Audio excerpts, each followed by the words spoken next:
아멘. 거룩한 주일 예배에 나오신 여러분을 주님의 이름으로 환영합니다.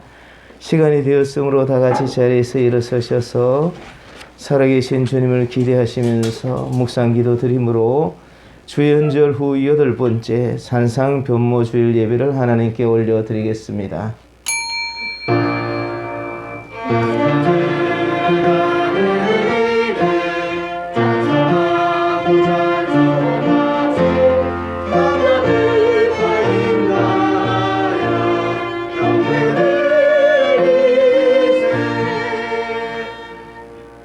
지극히 큰 영광 중에 이러한 소리가 그에게 나기를 이는 내 사랑하는 아들이요 내 기뻐하는 자라 하실 때에 그가 하나님 아버지께 존귀와 영광을 받으셨느니라.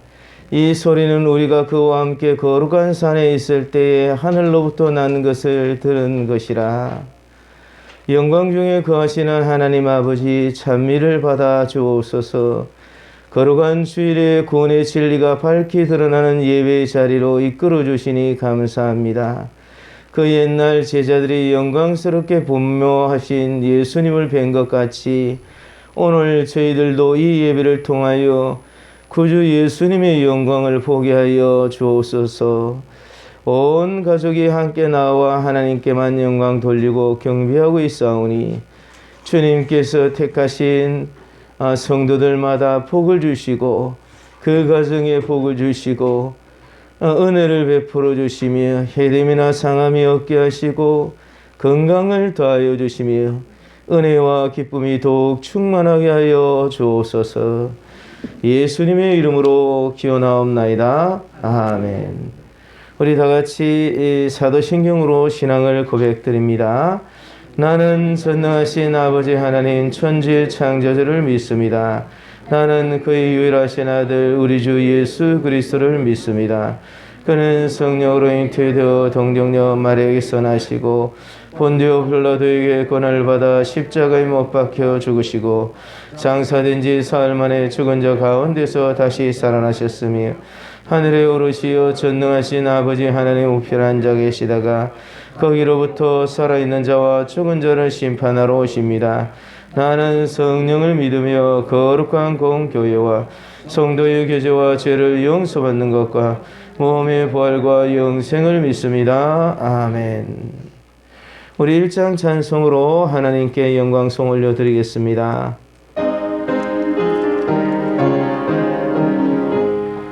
만복의 근원 하나님 온 백성 찬송 드리고 저 천사여 찬송하세 찬송 성부 성자 성령 아멘. 다같이 자리에 앉으시겠습니다.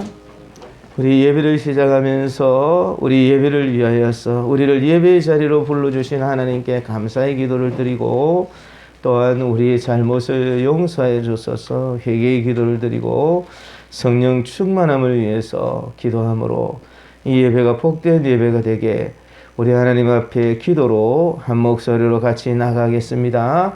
사랑이 많으신 하나님 아버지 주님의 은혜를 감사합니다. 저희들을 너무나도 사랑하여 주시고 인도하시고 이끌어 주셔서 여호와 하나님께서 기뻐하시는 아름다운 은혜를 허락하여 주셔서 하늘의 복을 허락하여 주시기를 원합니다.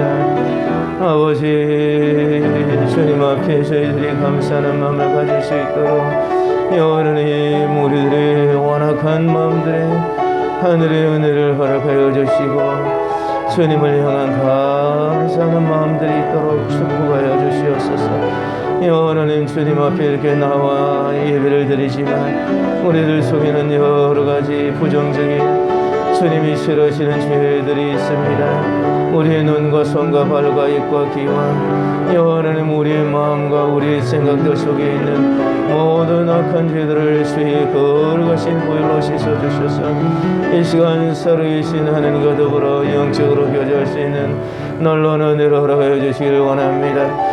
특별히 주님이 바라시는 받으심직한 예배는 영과 진리로 드리는 예배라 하셨사오니 살아계신 하나님 역사하여 주심으로 말미암아 주님이 기뻐하시는 복된 예배가 될 수 있도록 하나님 이 시간 주의 성령을 부어주시옵소서. 성령으로 충만하여 주님께 집중하는 예배, 살아계신 하나님께서 복을 나누시는 예배, 주님의 이끌리심을 받는 아름다운 예배가 될 수 있도록 주의 복을 허락하여 주옵소서.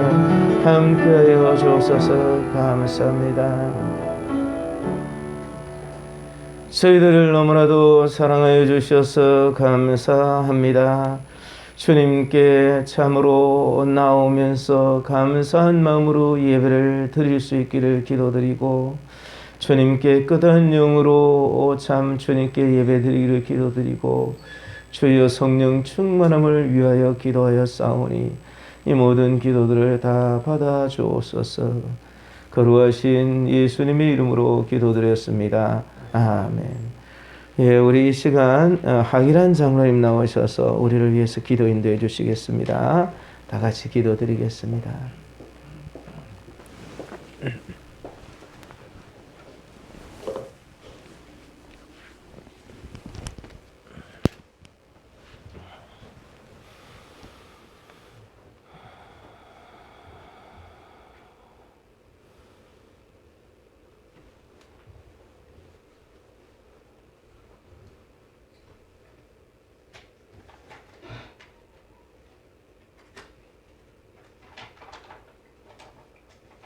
영원토록 걸어가신 하나님, 우리를 사랑하사 믿음으로 구원을 얻게 하시고 지난 한 주간도 사랑으로 저희들의 삶을 돌아보게 하시고 오늘 주님의 거룩한 전으로 나와 예배드릴 수 있게 하시니 감사와 찬양을 드립니다. 아멘.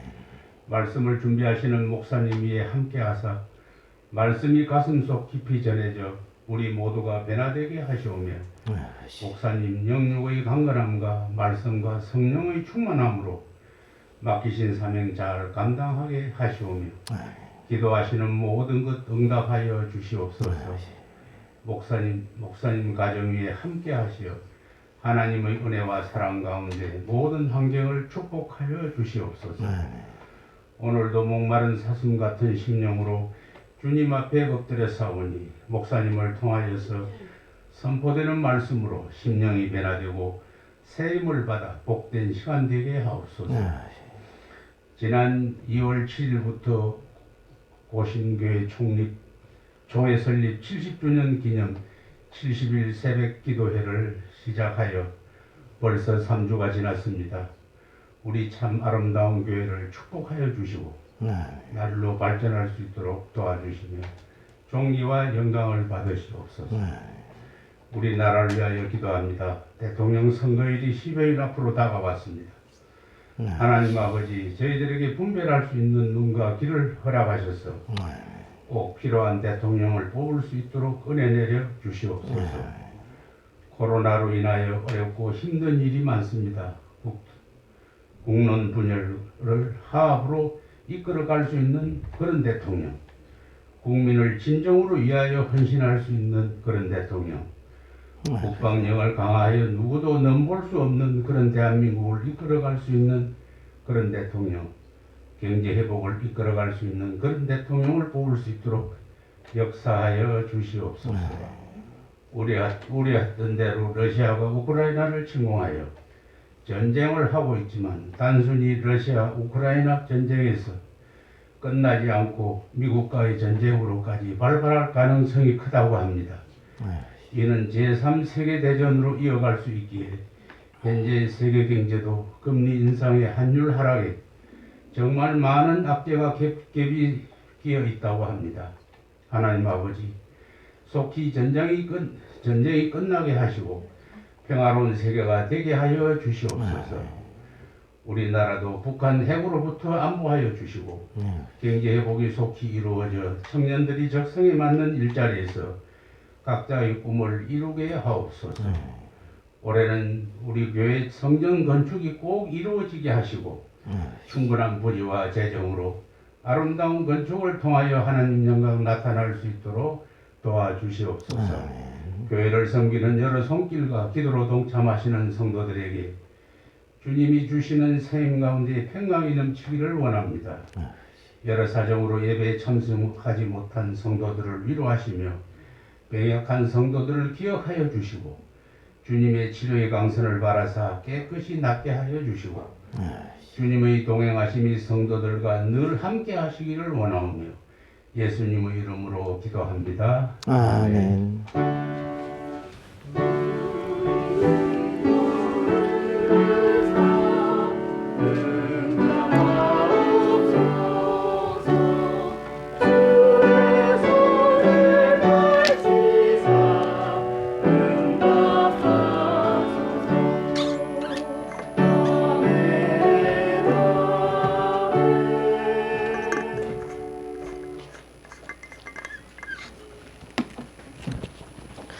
예, 감사합니다. 우리 살아계신 하나님께 찬양 한 장 올려드리시면서 드리신 예물 봉헌 드리겠습니다.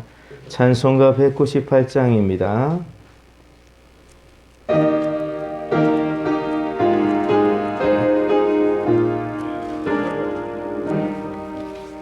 주 예수의 변소 떡을 떼서 우리를 먹이어 주심같이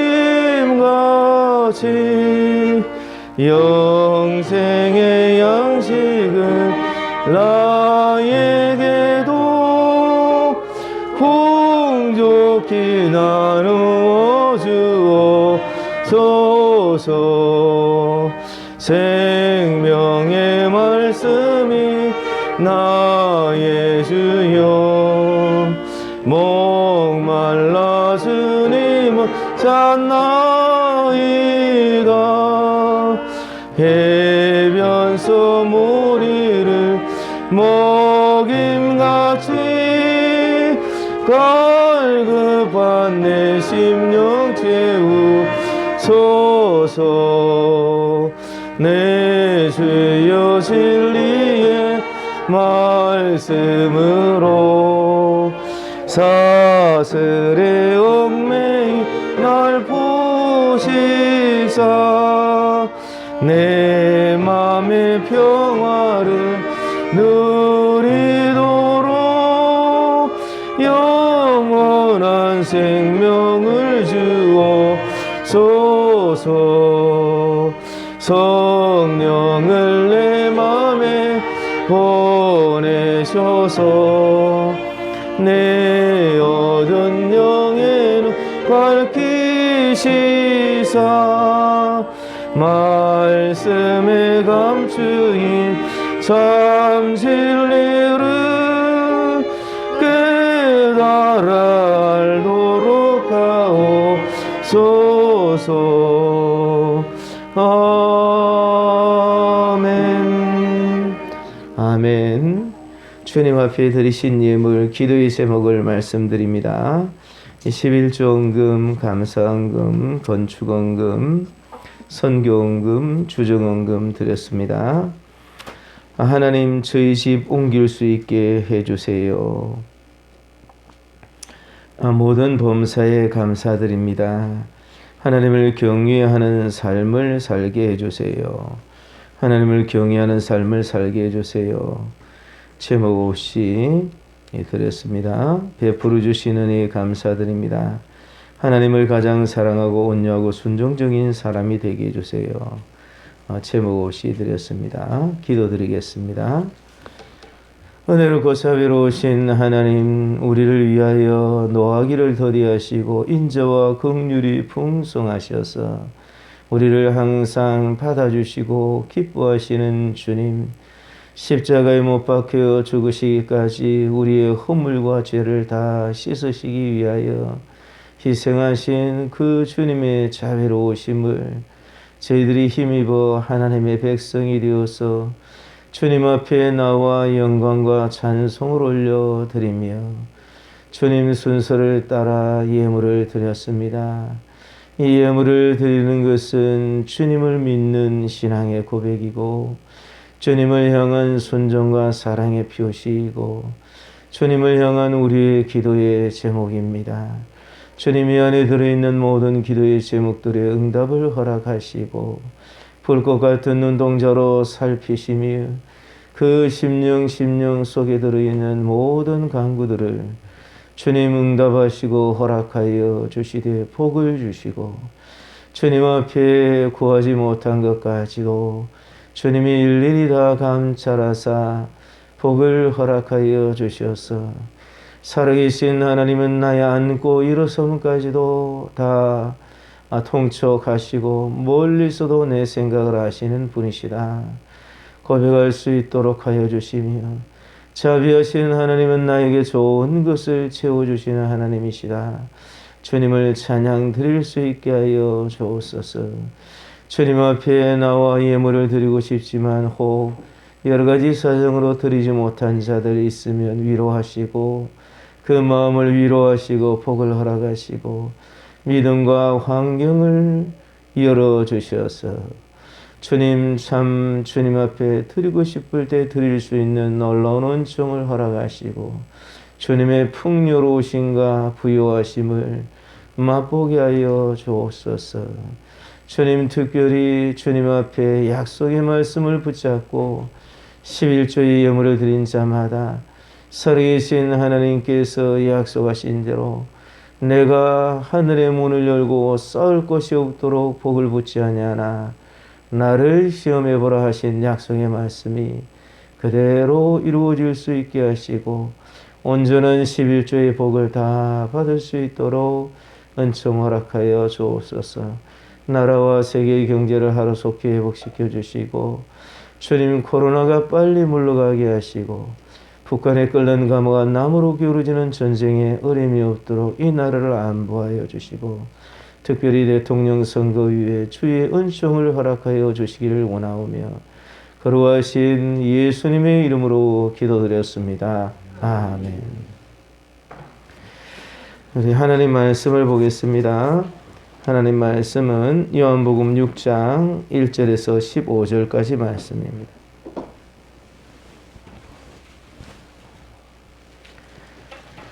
신약성경 151쪽입니다.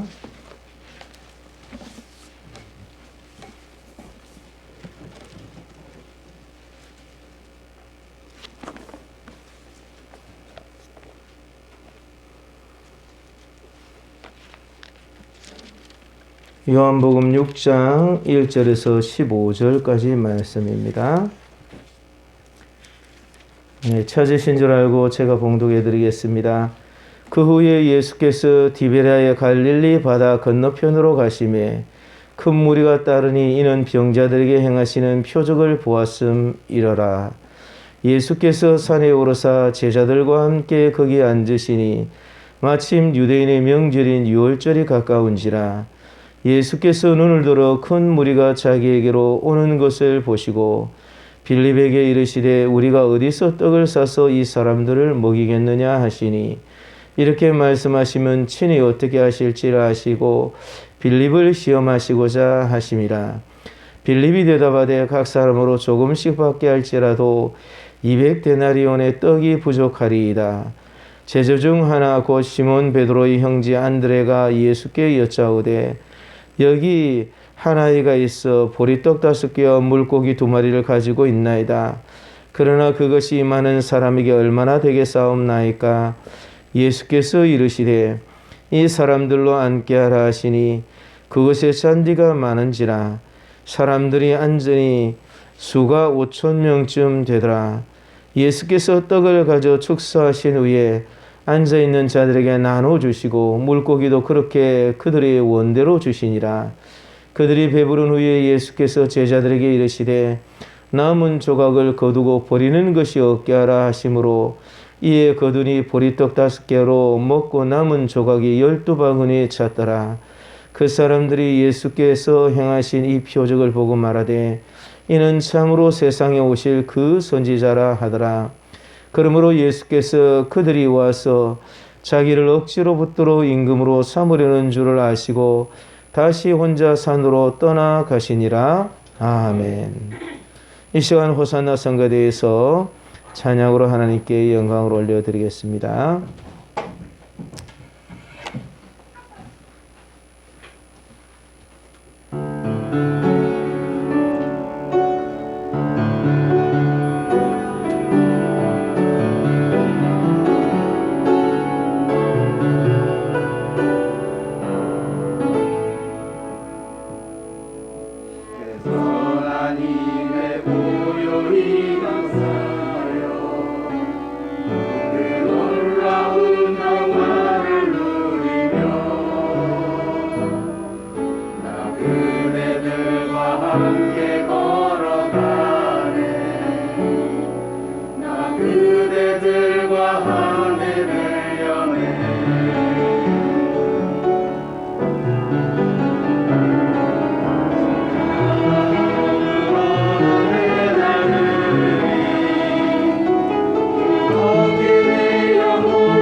아멘.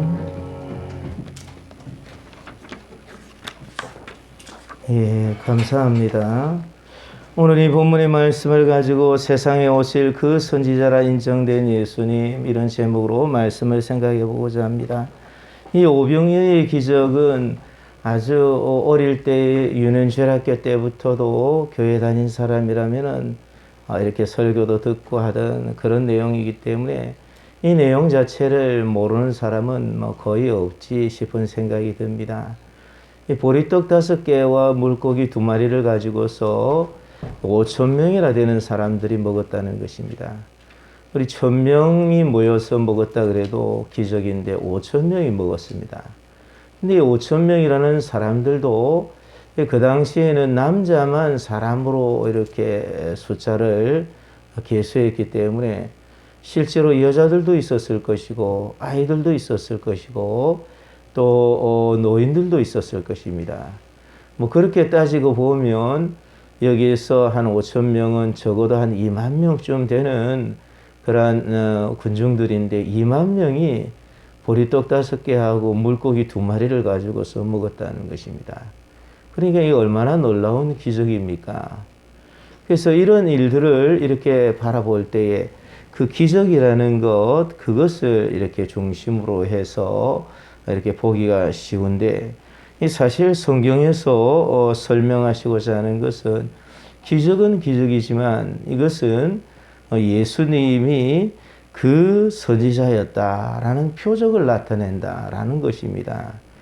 도대체 이게 무슨 말인가? 오늘 14절의 말씀에 보니까 그 사람들이 예수께서 행하신 이 표적을 보고 말하되 이는 참으로 세상에 오실 그 선지자라 하더라. 이렇게 이야기를 하고 있는 것이, 이 사람들이 예수님을 보면서 이 그 선지자구나. 이렇게 이 보리떡 5개 물고기 2마리를 가지고서 한 2만 명이나 되는 얼마나 많은 사람이 모였습니까? 여기서 산에 올라가셔서 그렇게 했는데, 이 산에 오르사 3절에 이야기했는데, 이 산이라는 것은 원어를 따져보면 이게 언덕이라는 말입니다. 그러니까 이런 구름 같은 언덕이 있고 평평한 산에 올라갈 때에 그 산에 그곳에 평평한 언덕 같은 곳이 있는데 거기에 사람들이 한 2만 명 정도 모여가지고 앉아 있으니까 얼마나 많이 모인 겁니까? 빽빽하게 모였을 것입니다. 그런데 이 사람들에게 예수님 앉으라 그렇게 하고 기도하시고 그러면서 떼어주시니까 이게 그냥 2만 명이나 되는 사람이 다 먹고 남은 광주리가 12광주리나 남게 그렇게 참 먹었다는 것입니다.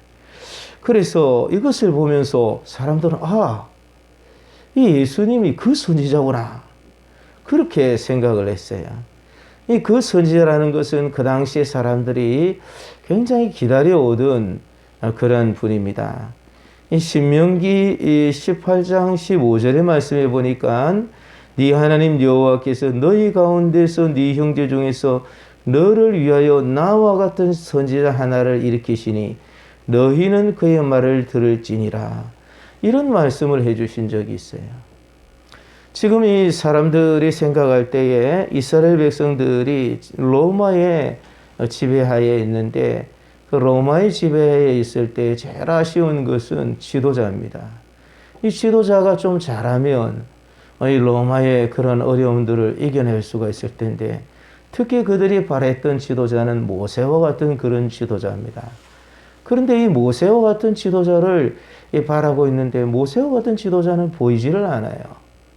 옛날에 보니까 능력을 베풀어서 하나님께서 특별히 애굽에서 출애굽할 때에 그곳에 홍해를 가르고 그곳을 지나가게 하시고 광야에 지나갈 때 거기서 만나를 내리시고 아말렉과 싸울 때 손을 들어서 기도를 하니까 그 참 군사들을 이기게 되고 이런 놀라운 일을 이루고 결국에는 이 60만 명이나 되는 그 수많은 사람들을 다 먹이면서 특히 이들이 범죄하고 난 이후에도 40년 동안이나 먹이면서 그렇게 가가지고 38년, 40년 그렇게 되도록까지 한 번도 참 하늘에서 그 만나가 내리는 일이 끝이는 일이 없도록 그렇게 한 지도자, 그 지도자가 있었으면 좋겠다. 그런 생각이 그들의 마음속에 있었는데, 그런데 그런 선지자가 보이지를 않는 것이. 그래 지금 예수님이 오셔가지고 보여가지고 딱 보이는데, 그 언덕에 앉아가지고 한 2만 명쯤 되는 빽빽하게 모였는데, 거기 보리떡 5개와 물고기 2마리를 가지고 앉아라 그러더니 기도하시더니 떼어주니까 계속해서 나오는 거예요. 이게 그 선지자구나. 그런 생각이 들었던 것입니다. 사실 이 그 선지자라 이렇게 이야기했던 이 그 선지자는 하나님께서 말씀해 주신 것인데, 이 참 너희 가운데에서 나와 같은 선지자 하나를 일으키시리니 너희는 그의 말을 들을지니라. 이렇게 모세가 이야기를 함으로써 하나님께서 선지자를 일으키시기를 원하셨던 것이, 이 이야기는 호렙산에서 하나님께서 살아계심을 나타내 보여주실 때에 그때 이스라엘 백성들이 같이 이렇게 모여있고 하나님께서 친히 이 이스라엘 백성들하고 언약을 맺어야 되겠는데, 하나님의 살아계심을 보여주시면서 하나님은 애굽보다도 훨씬 크신 분이시고 어떤 일도 다 이룰 수 있는 그런 분이다. 이런 것을 이렇게 나타내시려고 친히 이렇게 오시는 거예요. 근데 친히 오시는데 이 이스라엘 백성들이 너무 무서운 거예요. 거기에 번쩍번쩍하는 불빛이 있고 큰 우레와 같은 소리가 있고 나팔 소리가 있고 그 산 자체가 이렇게 막 진동을 하는 거예요. 거기에다가 화염이 이렇게 있고 그 소리가 또 이 뼈까지 녹이는 듯한 그런 소리가 들리면서 하나님께서 말씀을 하시는 거예요. 그러니까 이 백성들이 너무 무섭고, 그래서 이 사람들이 모세에게 이야기를 합니다. 모세 선지자여, 다시는 하나님의 음성을 듣지 않도록 해주십시오. 다시 들으면 우리가 죽을 것 같습니다. 내가 죽을까 합니다. 이렇게 이야기를 하는 것이. 그래서 하나님께서 그래, 그 백성들 이야기가 옳다. 내가 직접 이야기하는 것 대신에 내가 중보자를 하나 보내겠다. 그래서 모세와 같은 그런 중보자 하나를 보낼 텐데, 그 모세와 같은 중보자가 오면은, 그러면 그 이야기를 들으면 그 이야기가 그대로 될 것이다. 그래서 내가 그들의 형제 중에서 너와 같은 선지자 하나를 그들을 위하여 일으키니 내 말을 그 입에 두리니 내가 그에게 명령하는 것을 그가 무리에게 다 말하리라. 누구든지 내 이름으로 전하는 내 말을 듣지 아니하는 자는 내게 벌을 받을 것이요, 만일 어떤 선지자가 내가 전하라고 명하지 아니하는 말을 지 마음대로 내 이름으로 전하든지 다른 신들의 이름으로 말하면 그 선지자는 죽임을 당할 것이다. 이렇게 이야기를 하셨던 것이. 그래서 이렇게 예언이 되어 있으니까 이 사람들이 이 메시아를 정말 기다렸던 것이. 그런데 예수님이 지금 하시는 일을 보니까 이들의 눈이 열리면서 지금 이 예수님이야말로 그 선지자구나. 보리떡 5개와 물고기 2마리로 2만 명의 먹을 것을 이렇게 해결해 주니 이 얼마나 놀라운 일인가. 그들이 그렇게 생각했습니다.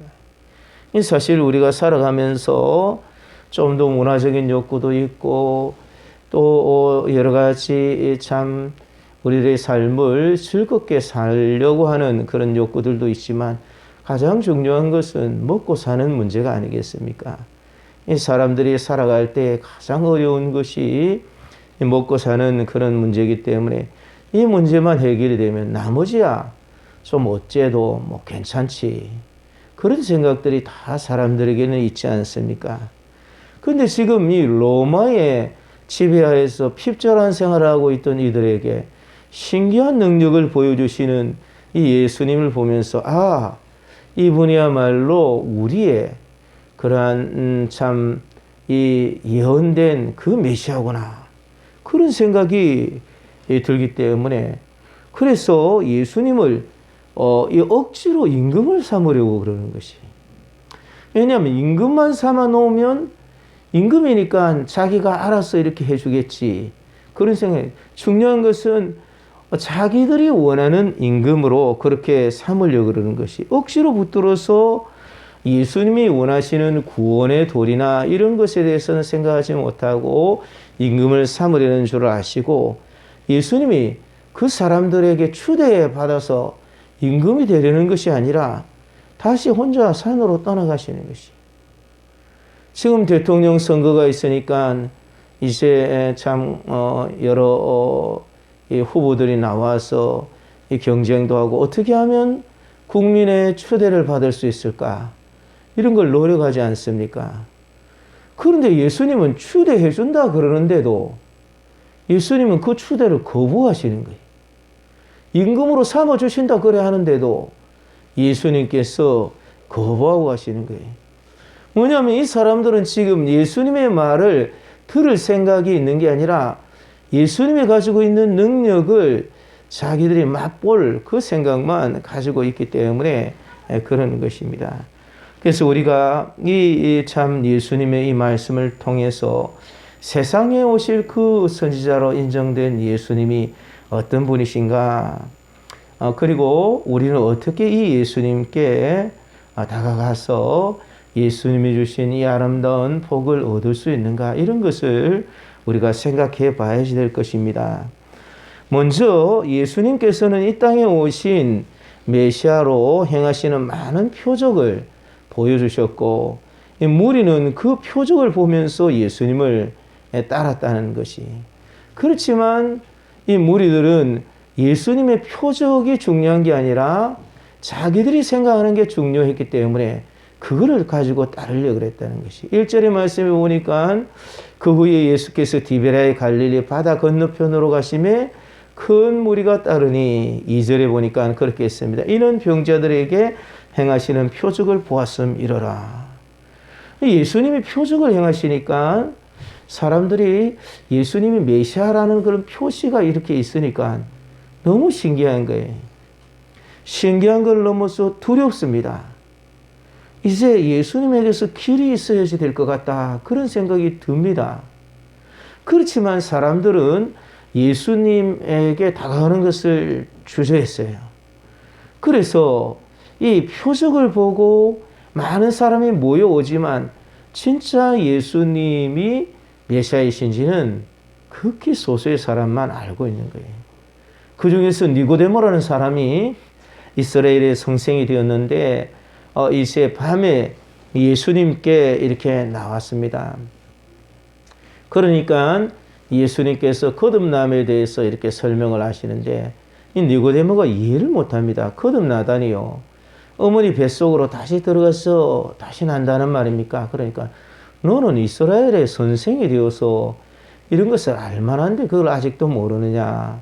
예수님께서 그렇게 핀찬을 주시면서 이야기를 하시고 그렇게 되는 것이.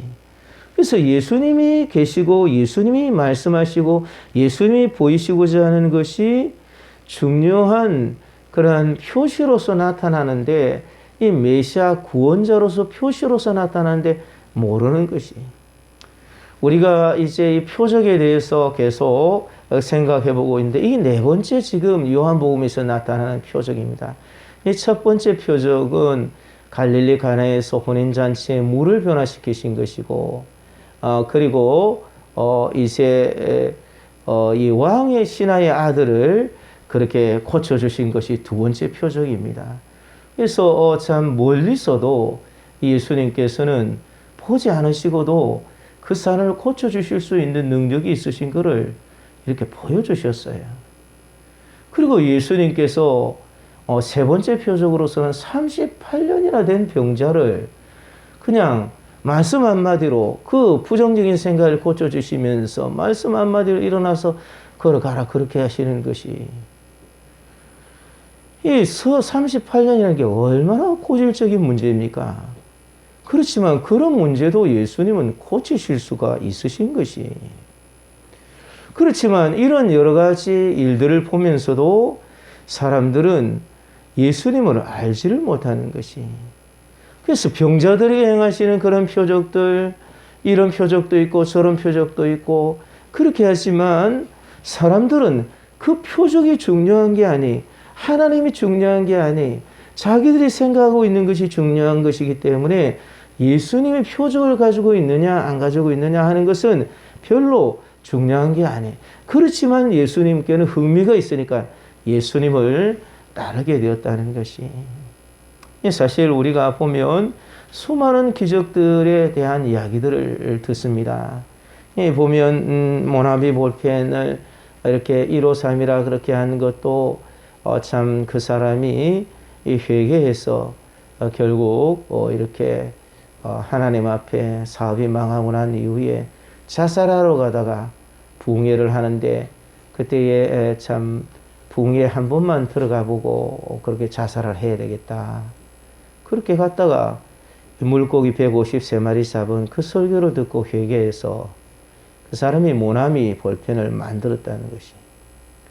그런 이야기부터 시작해서 수많은 기적의 이야기들이 우리를 주변에 이렇게 들려지는 것이 실제로 우리의 삶에서 참 나타나는 그런 여러 가지 일들을 통해서 하나님께서 하시는 그 일들을 우리가 보고 이건 정말 하나님이 하시는 일들이다. 이런 것을 우리가 알지만 그렇지만 우리들의 관심이 과연 예수님께서 원하시는 그러한 예수님이 참 메시아다.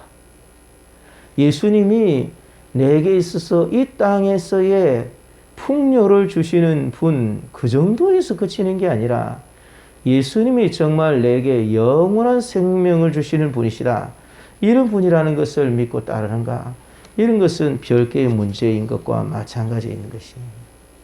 예수님께서 이렇게 오셨는데, 예수님께서 오셔서 이런 여러 가지 일들을 보여주시는데 지금 또 문제가 이렇게 생긴 것이 여기에서 예수님께서는 정말 모세와 같은 선지자로서 오시면서 기적을 베푸시기 전에 제자들을 시험하시는 것입니다.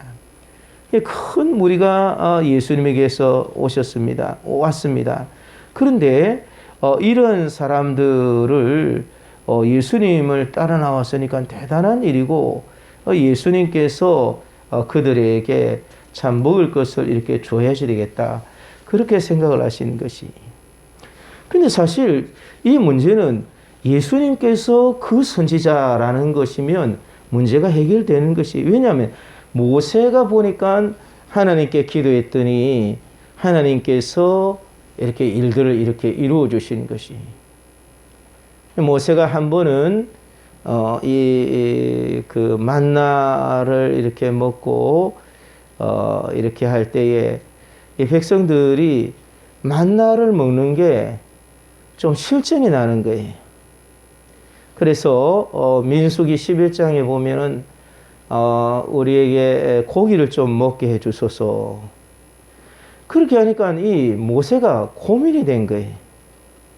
이 모든 백성에게 줄 고기를 내가 광야에서 어디서 구하겠느냐.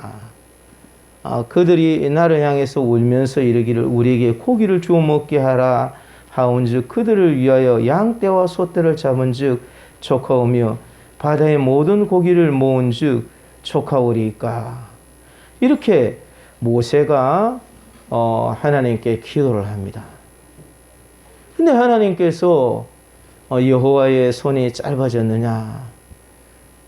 내가 내게 응답하는 그 여부를 볼 것이다. 이렇게 하시면서 하나님께서 이 모세에게 고깃대를 주시는 거예요. 이게 보니까 하루 저녁에 동풍을 불게 하시면서 그곳에 메추라기 떼가 수많은 메추라기 떼가 그 동풍에 그렇게 불려와 가지고는 싹 떨어지기 시작하는데 얼마나 많이 떨어졌냐면은 허리춤에 이르기까지 사람들의 허리춤에 이르기까지 그렇게 고기가 많이 떨어진 거예요. 그래가지고 그것을 이렇게 다 주워가지고 이렇게 하니까 아무리 적게 거둔 사람도 한 달 동안은 고기를 충분히 먹도록 그렇게끔 하나님께서 은혜를 베풀어 주시는 것이. 예수님께서도 이와 같이 얼마든지 이 기적을 베푸시고 일들을 이루실 수가 있는 것입니다. 그래서 이 예수님께서 이 기적을 이루실 때에 먼저 예수님께서는 중요한 것은 예수님이 이 땅에 오셔서 많은 기적들을 보이셨기 때문에 그 기적을 통해서 예수님의 제자들의 믿음이 바로 되고 그 안에서 믿음이 견고하게 되기를 원하셨기 때문에 시험을 하셨다. 그렇게 이야기하시는 것이. 오늘 오전에 말씀해 보니까 6월절이 가까워서 예수께서 눈을 들어 큰 무리가 자기에게로 오는 것을 보시고 빌립에게 이르시되 우리가 어디서 떡을 싸서 이 사람들을 먹이겠느냐. 예수님 우리가 사서 떡을 먹이겠다. 이런 식으로 이야기를 하시는 거예요. 그러니까 6절에 보니까 이렇게 말씀하시면 친히 어떻게 하실지를 아시고 빌립을 시험하고자 하심이라. 예수님이 아무 대책도 없이 의논을 하자 이렇게 한 게 아니라 빌립을 시험하고자 하시는 것이. 예수님의 능력은 38년 된 병자라도 일어나서 내 자리를 들고 가라 그렇게 하면 되어지는데 그 예수님께서 지금 2만 명이 되는 사람은 먹이실 수 없으시겠지. 예, 그 아무리 그렇게 병자를 고쳐도 2만 명이 되는 사람이나 이런 사람은 먹일 수 있으시겠는가? 그런 생각을 가지고 있는지 이것을 시험해 보시는 것이. 그러니까 빌립이 대답을 합니다. 각 사람으로 조금씩 그렇게 받게 할지라도 200데나리온으로 200데나리온의 떡이 부족하겠습니다. 그렇게 이야기하는 것이. 200데나리온이라는 것은 상당히 많은 돈이 몇 천만 원에 해당하는 그런 돈인데 그거 가지고도 안 됩니다. 만약 지금 몇 천만 원에 있다 그럴지라도 그걸 언제 빵을 만들어서 언제 구워가지고 언제 이 여기까지 배달을 해가지고 언제 이것을 다 나눠주겠습니까? 그런 얘기. 그런데 이제 시몬 베드로의 형제 안드레가 예수님께 와서 여기 한 아이가 있어서 보리떡 5개와 물고기 2마리를 가지고 있습니다. 그러나 그것이 이 많은 사람에게 얼마나 되겠습니까? 그렇게 이야기를 합니다. 이 보리떡은 가난한 사람들의 양식이고 물고기는 여기에서 멸치 종류와 같은 그런 거예요. 변변치 않은 그런 음식입니다. 그런데 이런 것이라도 가지고 온 사람이 있어요. 그렇지만 빌립이나 안드레나 마찬가지로 예수님의 시험에서는 합격을 못한 거예요. 왜냐하면 예수님께서는 어떻게 하겠느냐 시험을 하셨는데 이것 가지고 어떻게 되겠습니까? 그렇게 하면서 예수님께 가져왔기 때문에 그렇게 된 것이. 그러나 예수님께서는 참 그 가운데에 참 믿음을 이들에게 달아보시고 그 가운데에서 참 주님 앞에 이렇게 나갈 수 있도록 그렇게 하신 것이. 우리가 주님께서 살아계시고 우리 가운데 오셔서 참 주님께서 우리들에게 그 선지자로 오셨어요. 만약 그 선지자의 이야기를 듣지 않는 자는 멸망을 당하게 될 것입니다. 예수님이 여기에서 말씀하시고자 하는 것의 핵심은 참 빌립을 시험하려고 하시는 것인 것이. 그래서 어떤 믿음을 시험하려고 하는 것인가? 이 빌립을 어떻게 시험하려고 하시는 것인가? 예수님은 하나님이 보내신 메시아로서 어떤 상황에 있는 사람이라 할지라도 그 상황에 있는 사람의 문제를 해결해 주시는 분이시다 라는 것을 믿느냐라는 것이. 지금 상황이 아무도 할 수 없는, 접근할 수 없는 그 문제를 가지고 왔어요. 먹는 문제를 가지고 왔습니다. 2만 명이나 되는 사람입니다. 이 사람들이 먹일 만한 그런 것이 아무것도 없어요. 있는 것은 보리떡 5개와 물고기 2마리밖에 없습니다. 그런데 예수님은 그 메시아입니다. 그 메시아로서 예수님은 시험을 하시고자 하신 것이, 제자들을 시험하시고자 하신 것이, 우리가 예수님을 따라다니며 우리가 예수님의 성도라 그러면 예수님께서 우리들에게도 이와 같은 것을 시험하시는 것이, 우리 삶에 여러 가지 문제들이 있습니다. 특히 다른 건 몰라도 내가 먹고 사는 문제를 예수님이 어떻게 해주시느냐, 이런 생각을 우리들 속에서 혹시 가지고 있는 분이 계십니까? 그게 가능할 것 같지 않다. 그런 생각을 가지고 있으면 예수님이 시험하시는 것에 통과를 하지 못하게 되는 것이에요. 예수님은 우리들에게 있어서 우리들의 육신의 문제뿐만 아니라 영적인 문제를 모두 다 책임져 주시는 분이시다. 이것을 이 예수님께서 설명하시는 것입니다. 이제 제가 그 이전에 오래전에 이야기했습니다만은 지금은 큰 교회 권사님이세요. 근데 이분이 이제 제가 있을 때에 그 교회 부목사로 있을 때에 그때 당시 집사님이셨어요. 우리 제자 훈련을 했었는데 제자 훈련을 이렇게 받았어요. 근데 문제가 생긴 거예요. 무슨 문제가 생겼냐면 집에 남편이 노조에 들어간 거예요. 근데 노조에 들어갔는데 노조위원장이 되었는데 그런데 이제 회사에서는 이 외국계 회사로 바꾸게 되고 그러면서 노조 활동을 인정을 안 해주는 거예요. 그러니까 급여가 안 나오는 거예요. 당장에 문제가 생긴 겁니다. 그 어떻게 하느냐. 그래 이제 제가 제자 훈련도 하고 했으니까 저한테 상의를 해왔어요. 그래서 아이고 집사님 우리 같이 기도하십시다. 그리고 하나님께 나갑시다. 그래서 기도를 했어요. 기도를 했더니 이분이 이제 열심히 기도를 하고 그러더니 아이고 아무래도 내가 좀 벌어야 될 것 같은데 목사님 제가 저기 이렇게 일자리를 위해서 기도 부탁합니다. 그랬더니 카드 배송하는 일을 이렇게 하게 된 거예요. 카드 배송을 이렇게 하게 됐는데 그 얼마 있다가 또 왔어요. 그래 뭐 기도해주고 얼마 있다가 또 왔어요. 그래서 아이고 목사님이 너무 힘듭니다. 그리고 힘드는 건 또 괜찮은데 돈이 너무 안 돼요. 문제는 돈이 안 된다는 거예요. 열심히 하는데 이 카드 배송 이게 돈이 안 되니까 그래서 어렵다. 그래가지고 이제 또 우리 그래도 하나님을 믿어야 됩니다. 믿으면서 기도하십시다. 그래 같이 기도를 했어요. 같이 기도해주고 또 이렇게 했는데 이분이 이제 또 이렇게 와서는 부동산 하는 곳에 시다로 이렇게 들어갔어요. 부동산 그 공인중개사 자격증이 없으니까 시다로 들어갔는데 이분이 이렇게 가가지고는 옛날에 그런 일을 조금 해봤다 그러는데 근데 그곳에 있는 빌라를 갖다가 2채로 이렇게 다 팔았다는 거예요. 본인이.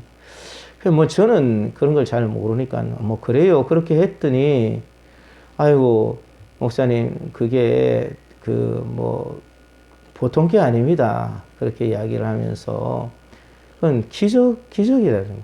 기적이고 그래서 그 당시에 이제 그 집사님이 살던 집이 6천만 원짜리 아파트였어요. 그 당시에 한 20년쯤 됐나요? 한 6천만 원짜리 아파트에 살았는데 그 빌라를 만든 그 주인이 보너스를 줬어요. 4억 몇천짜리 아파트로 그 아파트를 바꿔줬어요.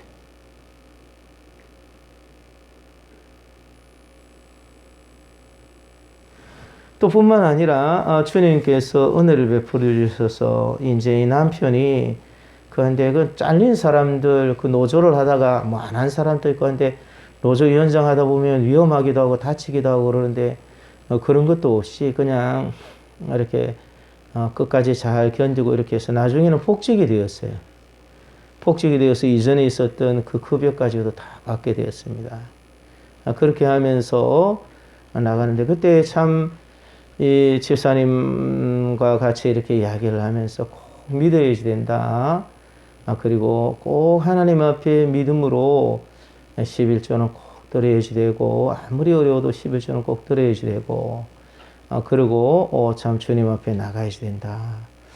기도를 많이 하고 그랬던 것이 기억이 납니다. 이제 우리 개척할 때도 매년 왔었어요. 매년 와서 특성도 하고 그렇게 했는데 제가 이제는 안 오셔도 되겠다. 그렇게 해서 이제 안 오시고 큰 교회의 권사님이 되셨어요. 중요한 거는 뭐 이런 예들은 너무 많아요. 우리 교회에 또 다른 분 예도 있는데 뭐 그 설명하기가 또 그래. 어쨌든 중요한 것은 예수님은 그 선지자로 오셨다는 것이, 그 선지자로 오셔서 우리의 삶을 시험하신다는 거예요. 예수님께서 수많은 기적을 보여주시고 그것은 표적으로서 우리들에게 있는데 그 가운데 예수님이 내가 너희들의 삶을 책임질 수 있다. 내가 너희들의 삶을 책임질 수 있을 뿐만 아니라 풍요롭게 만들 수도 있다. 중요한 것은 너희들이 어떤 골짜기를 가더라도 내가 너희들을 지키고 너희들이 어떤 어려운 상황에 있더라도 내가 너희들을 굶기지 않으며 내가 어떤 너희들의 상황에 있다 할지라도 너희들에게 더 나은 아름다운 젖과 꿀이 흐르는 땅으로 내가 너희를 인도할 수 있는 자다. 내가 젖과 또 꿀이 흐르는 땅으로 인도할 뿐만 아니라 내가 참 영생에 관한 것까지도 내가 말한 그대로 다 이루는 분이다. 이와 같은 것을 예수님께서 말씀하시고 그것을 이렇게 보여주신 이 제자들에게 시험하시는 거예요. 이 많은 사람을 먹일 수 있겠냐. 이전에 있었는데 38년 된 병자가 그 자리에서 일어나는 것은 이 상상이 가지 않는 일이지 않습니까? 왕의 신하의 아들이 죽어가는데 꼬르륵 하는데 거기 지금 가면은 낫는다 그러니까 그 말한 그 즉시 가서 보니까 나았단 말이에요. 뭐를 표도주로 변하는 거야? 제자들 보니까 안 되는 일인데 그대로 한단 말이에요. 도대체 이게 어떤 분이시냐? 이분이 어떤 분이시냐? 이것을 이렇게 설명해 주시는 거예요. 우리에게 오시는 예수님, 우리 성도들에게 오시는 예수님이 어떤 분이시냐? 그 선지자다. 그 선지자는 모세와 같은 선지자고 하나님과 우리 사이의 중보로서 유일한 중보로서 하나님의 그 어마어마한 말씀, 그 무시무시한 말씀, 화염이 참 이렇게 있고 이 땅이 진동하고 그곳에 참 우레와 같은 소리와 나팔과 같은 소리로 그렇게 말씀하실 것을 대신해서 우리에게 말씀해 주신 분이시다는 거예요. 그분으로서 우리를 책임지는 분으로서 모세와 같이 아무리 애국과 같은 그런 곳이라 할지라도 그것을 하나님이 출애굽하게 해주시고 아무리 광야 같은 곳이라도 그것을 지나가게 해주시는 분으로서 예수님이 그 선지자시다. 그렇게 이야기하는 것이. 이 모세와 같은 선지자로 오신 예수님은 참 주님 손에 들려진 조그마한 것으로도 넉넉히 먹고 남는 기적을 우리에게 베풀어 주시는 데에 참 예수님께서 어제나 오늘이나 영원토록 동일하신 분이십니다. 이 제자들에게 앉게 하라 그렇게 하시고 난 이후에 그 떡을 가지시고 다른 것을 하신 게 아니라 그 떡을 가지시고서 이렇게 먹여주시는 것이 그 떡을 가지고 떼어내니까 기도하시니까 그 떡이 그냥 자꾸 떨어져 나오는 거예요. 자꾸 떨어져 나오는 거예요. 그래서 배부르게 먹고 난 이후에 남은 조각을 거두고 버리는 것이 없게 하라 그랬더니 12바구니에 그렇게 차게 거두게 되는 것이. 여러분 파이프라인이라는 그런 뭐 영화도 있었고 뭐 노래도 있고 근데 파이프라인이라는 것을 아마 아실 것입니다. 이 송유관이라 그렇게 하는 것인데 이 기름 탱크에 이렇게 태워가지고 이송하려고 그러니까 너무 이 기름을 이송해야 될 게 많고 이러니까 그게 비효율적이에요. 그래가지고 그걸 갖다가 이렇게 큰 송유관을 이렇게 만들었어요. 송유관을 만들었는데 미국의 펜실베니아에서 약 10km의 목관을 부설한 데서 그렇게 비롯됐다는 거예요. 현재는 아주 큰 그런 그 대구경의 강관을 제작할 수가 있게 되어서 비교적 수월하게 됐는데요. 그래서 그 안에는 원유라든지 가스라든지 이런 것들까지 다 이렇게 유전에서 정유소까지 유송하는 송유선, 또 배급선 뭐 이런 것으로 해서 가스를 하는 건 배급선이고 이런 식으로 되어 있는 거예요. 그러니까 예를 들어 지금 러시아에서 뭐 우크라이나와 전쟁이 났는데 러시아에서 큰 소리를 치는 게 유럽에 큰 소리를 치는 이유는 뭐냐면 천연가스를 갖다가 큰 관으로 해가지고 묻어가지고 유럽까지 공급을 하니까 여기에서 뭐 조금 그러면 가스 갖다 끊는다 이렇게 해버리면 이제 안 된다는 거예요. 그러니까 유럽이 러시아와 이 어려움 가운데에 이렇게 있기가 참 쉽지 않은 그런 상황입니다. 그래서 이 파이프라인이 있는데 여기에서 나간데 제일 파이프라인이 발달되어 있는 나라가 미국이고 그 다음에 러시아이고 뭐 우리나라도 좀 굉장히 많이 있어서 1482km에서 또 총 2309km의 파이프라인을 우리나라도 보유하고 있다는 것이. 그래서 이 하나님께서 공급해 주시는 그게 진짜로 이렇게 참 크고 좋은 것인데 이런 것을 우리가 받으면서 이 세상에서 살아갈 수 있어야 되는데 예수님은 그 선지자로 오셔서 우리들에게 이것을 전달해 주시고자 하시는 것이. 근데 중요한 것은 예수님께서 이 우리들에게 있어서 이것만 이렇게 전달해 주시고 마시는 그런 분이 아니고 예수님께서는 우리의 삶에 있는 어떤 것이라도 내가 뭐 이거를 해야지만 꼭 성공한다 그런 게 아니에요. 예수님은 삼갈의 막대기 하나만 하더라도 이기게 할 수가 있는 거예요.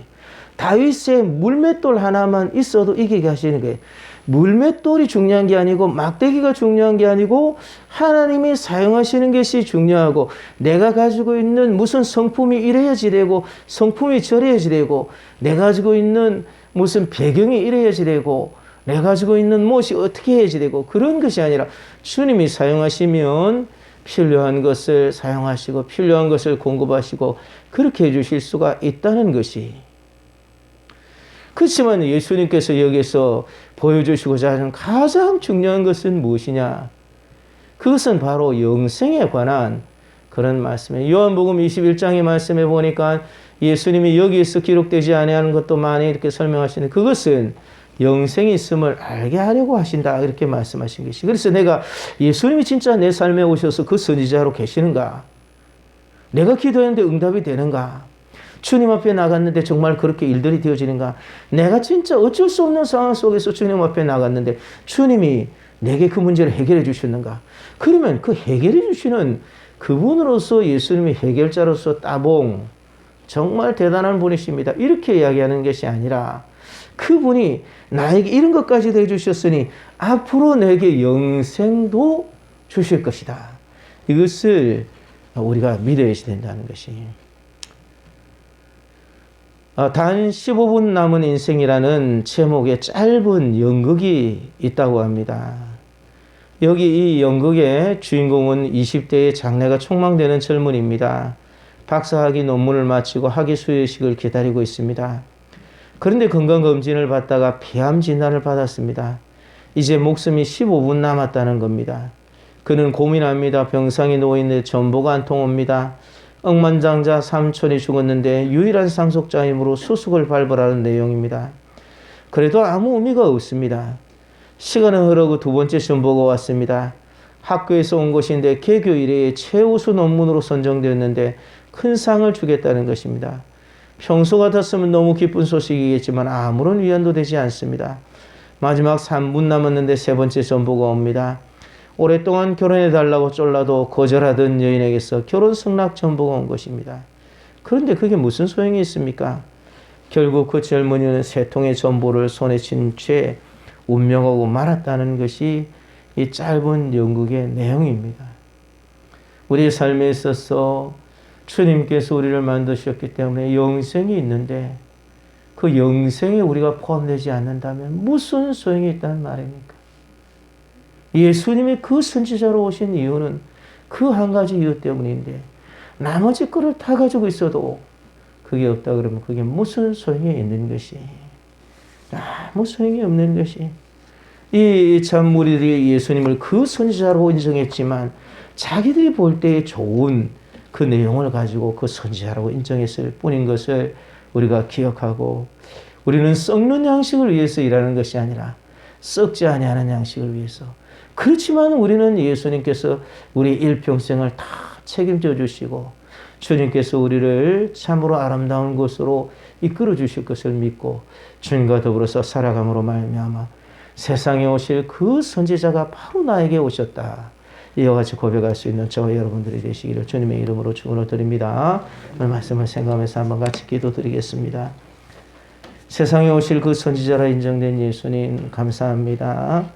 예수님이 그 선지자로 오셨는데 하나님을 대신해서 유일하게 그 어마어마한 참 하나님의 그 음성을 대신해서 전달해 주시는 것인 줄 알고 믿음으로 살게 하소서. 참된 믿음을 가지고 주님을 따르게 하여 주소서.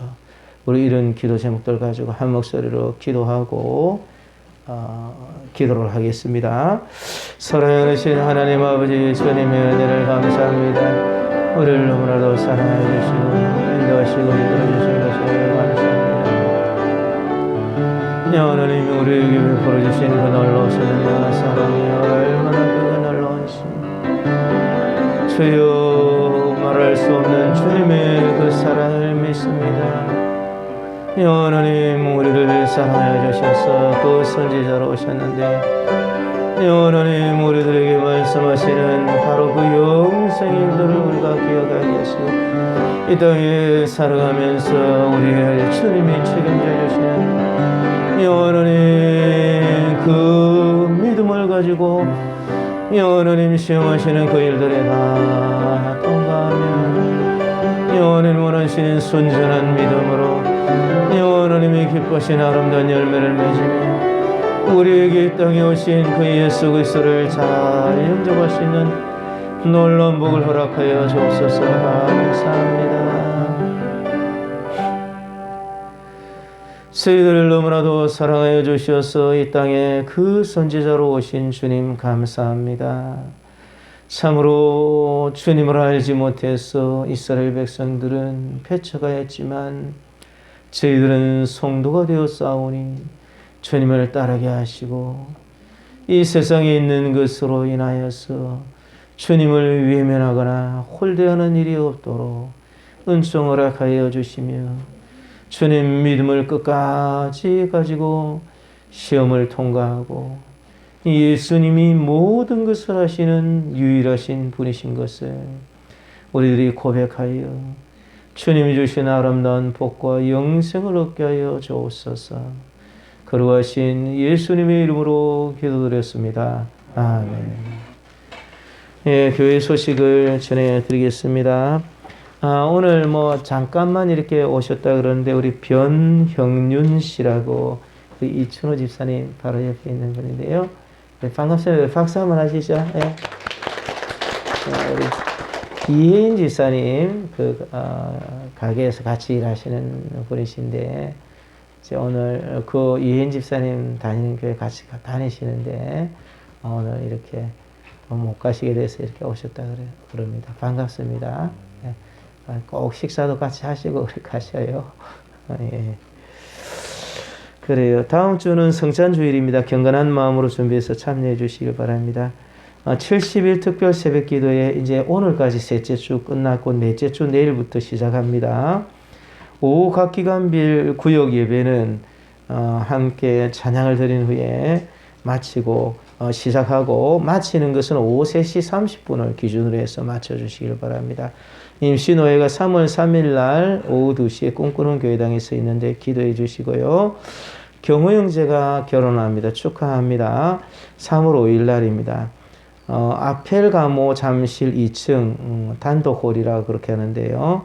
12시 30분입니다. 혹시 가시지는 못하지만 부주를 전하실 분이 있으면 우리 사무나 저한테 이렇게 주시면 되겠습니다.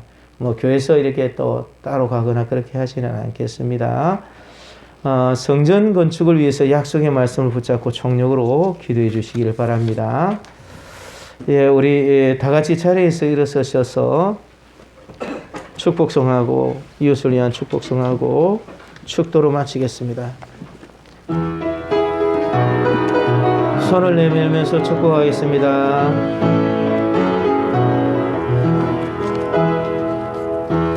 당신은 하나님의 언약 안에 있는 축복의 통로 당신을 통하여서 열방이 주께 돌아오게 되리. 옆에 있는 분들 한번 축복해 볼까요?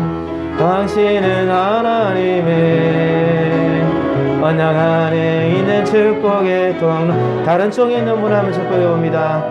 당신을 통하여서 열방에 주께 새로운 우리 변형윤 씨 한번 축복해 볼까요? 당신은 하나님의 언약 안에 있는 축복의 통로 당신을 통하여서 열방이 주께 우리 은호를 향해서 한번 해보겠습니다. 당신은 하나님의 언약 안에 있는 축복의 통로 당신을 통하여서 열방이 주께 바로 보면서 오지 못한 분들을 마음속에 가집니다.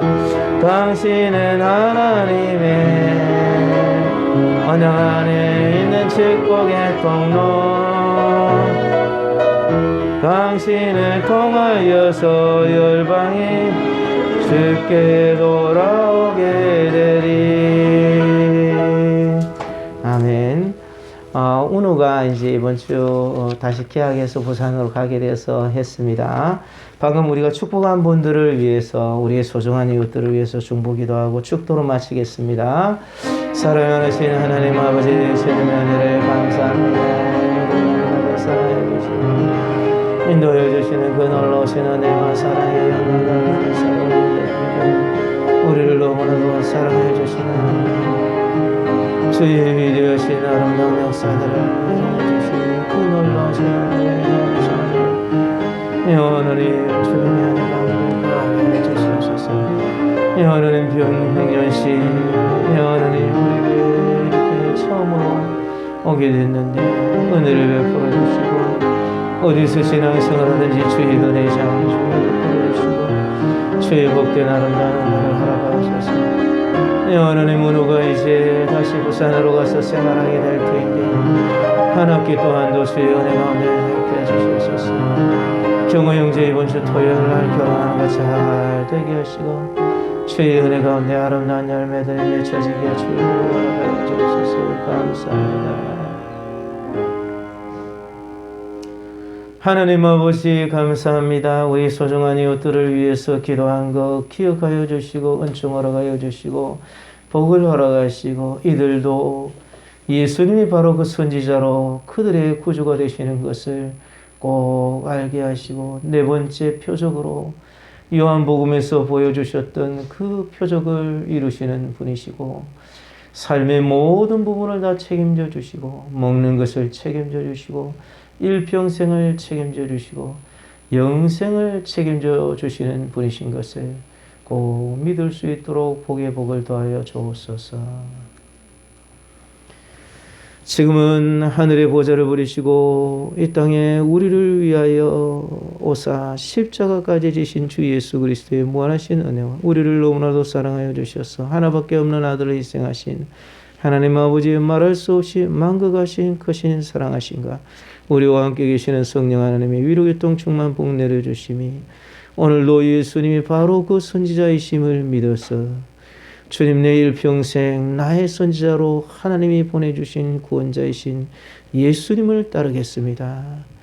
예수님이 바로 하나님의 말씀을 전해주시는 그 선지자이심을 믿으며 주님의 말씀을 절대로 따르겠습니다. 시험해 보려고 말씀하시는 것을 믿으며 내 인생은 주님의 것임을 믿으며 살아보겠습니다. 마음속에 다시 한 번 더 다짐한 모든 사랑하는 성도들 위해 그들의 가정과 직장과 생업이 우리 참 아름다운 교회 한국과 세계교회 위에 오늘 처음으로 우리와 같이 예배를 드리는 변형년 씨 위에 또 부산으로 내려가는 은우 위에 지금으로부터 영원 뭉도록 항상 함께 있을지어다. 아멘.